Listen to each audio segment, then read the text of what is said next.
കോതമംഗലം രൂപതയുടെ കീഴിൽ പ്രവർത്തിക്കുന്ന ഉന്നത വിദ്യാഭ്യാസ സ്ഥാപനം Vishwajyothi engineering college Vazhakulam. Silver ജൂബിലിയുടെ നിറവിൽ അക്കാദമിക് മികവിന്റെ 25 വർഷങ്ങൾ പിന്നിടുന്ന വിശ്വജ്യോതിയോടൊപ്പം നിങ്ങളുടെ ഭാവി സുരക്ഷിതമാക്കൂ. മൂവാറ്റുപുഴ നഗരസഭയിൽ നാടകീയ രംഗങ്ങൾ. സ്റ്റാഫ് മീറ്റിംഗ് എന്ന പേരിൽ വിളിച്ചു വരുത്തി മൂവാറ്റുപുഴ നഗരസഭ ഭരണസമിതി അംഗങ്ങൾ വ്യക്തിഹത്യ നടത്തിയതായി സെക്രട്ടറിയുടെ ആരോപണം. സെക്രട്ടറിയെ ദേഹാസ്വാസ്ഥ്യത്തെ തുടർന്ന് മൂവാറ്റുപുഴ ജനറൽ ആശുപത്രിയിൽ പ്രവേശിപ്പിച്ചു.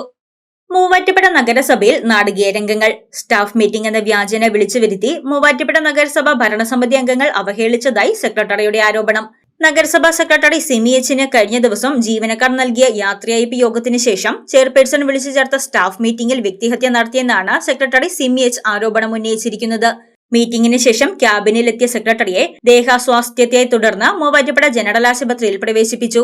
ചെയർപേഴ്സന്റെ മീറ്റിംഗിന് ശേഷം ക്യാബിനിലെത്തിയ തന്നെ കാണാനെത്തിയ ജീവനക്കാരോട് നഗരസഭാ ചെയർപേഴ്സൺ കയർത്ത് സംസാരിച്ചതായും വനിത എന്ന പരിഗണന പോലും നൽകാതെ ഭരണപക്ഷത്തെ ചില കൌൺസിൽ അംഗങ്ങൾ സംസാരിച്ചതായും ഇതിനെതിരെ നിയമപരമായ നടപടികളുമായി മുന്നോട്ടു പോകുമെന്നും സെക്രട്ടറി സിമി എച്ച് പറഞ്ഞു. എന്നിട്ട് മീറ്റിംഗ് തുടങ്ങിയപ്പോഴത്തേക്ക് എന്നെ അങ്ങേയറ്റം എൻ്റെ സ്റ്റാഫിൻ്റെ മുന്നിൽ എന്തൊക്കെ പറഞ്ഞ് അപമാനിക്കാൻ പറ്റുമോ അത്രയും അപമാനിച്ചു. എനിക്കെതിരെ വ്യാജമായിട്ട് ഒരുപാട് കാര്യങ്ങൾ ഇവരോടെ പറഞ്ഞു. എന്നിട്ട് എനിക്ക് മറുപടി പറയാനൊരു അവസരം ചോദിച്ചിട്ട് അതുപോലും തന്നില്ല.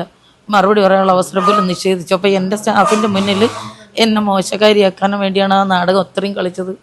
അപ്പോൾ എന്നിട്ട് എനിക്ക് മറുപടി പറയാനുള്ള അവസരം, ഇപ്പം കൊലക്കുറ്റത്തിന് വിധിക്കുന്ന ഒരാളിന് പോലും മറുപടി പറയാനൊരു അവസരമുണ്ട്. എനിക്കതും തന്നില്ല. എല്ലാവരും മുന്നിൽ ഞാൻ അപഹാസ്യമായിട്ടാണ് ഇറങ്ങിപ്പോയത്. പക്ഷേ എന്നിട്ടും എൻ്റെ സ്റ്റാഫിൻ്റെ മുന്നിൽ ഇരുന്ന് എനിക്ക് കരയാനോ സങ്കടപ്പെടാനോ എനിക്ക് പറ്റില്ല. കാരണം അവരെ ഞാൻ നിയന്ത്രിക്കേണ്ട എൻ്റെ കീഴിൽ വരുന്ന സ്റ്റാഫുകളാണ്. എൻ്റെ സബോർഡിനേറ്റുകളുടെ മുന്നിൽ ഞാൻ പിന്നെ അതൊന്നും കാണിച്ചില്ല. പക്ഷേ ഒരു 3-3:30 മണിയായപ്പോഴത്തേക്ക് സ്റ്റാഫുകൾ പലരും സങ്കടം കാരണം എൻ്റെ അടുത്ത് വന്ന് ആശ്വസിപ്പിക്കാനായിട്ട് വന്നിരുന്നതാണ്. ഒരു 10 മിനിറ്റ് കഴിഞ്ഞപ്പോഴേക്കും വന്നിട്ട് എൻ്റെ അടുത്ത് പിന്നെ ഇവിടെ എന്തായി നടക്കുന്നത്, ഇറങ്ങി എല്ലാവരും വെളിയിൽ പോകുന്നു പറഞ്ഞ് എൻ്റെ മുന്നിൽ വെച്ച് പിന്നെയും എന്നെ ഇൻസൾട്ട് ചെയ്ത് 2ാമത്തെ പ്രാവശ്യം കൂടെ ഇൻസൾട്ട് ചെയ്ത് എനിക്ക് ഒരു അധികാരമില്ല. അത് എൻ്റെ സ്റ്റാഫിനോട് സംസാരിക്കാനുള്ള ഒരു അവകാശം പോലും എനിക്കില്ലാത്ത രീതിയിൽ അവരെല്ലാം കൂടെ നിർബന്ധപൂർവ്വം എൻ്റെ ചേംബറിൽ നിന്ന് ഇറക്കിവിട്ട് ആ ഒരു വിഷമം കൂടെ ആയപ്പോഴത്തേക്ക് എനിക്ക് ഭയങ്കരമായിട്ട് സങ്കടമുണ്ട്.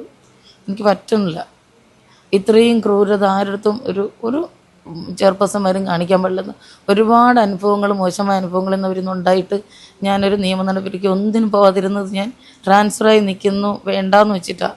തനിക്കും കുടുംബത്തിനും എന്തെങ്കിലും സംഭവിച്ചാൽ അതിന് ഉത്തരവാദിത്വം നഗരസഭാ ചെയർപേഴ്സൺ ജോയ്സ് മേരി ആന്റണിക്കും സ്റ്റാൻഡിംഗ് കമ്മിറ്റി ചെയർമാൻമാരായ ജിനു ആന്റണി, CM ഷുക്കൂർ എന്നിവർക്കുമായിരിക്കുമെന്നും സെക്രട്ടറി സിമി എച്ച് പറഞ്ഞു. News desk Muvattupuzha news. എന്റെ കാഴ്ചയ്ക്ക് ചില ബുദ്ധിമുട്ടുകൾ അനുഭവപ്പെടാൻ തുടങ്ങിയത് ഈയിടെയാ.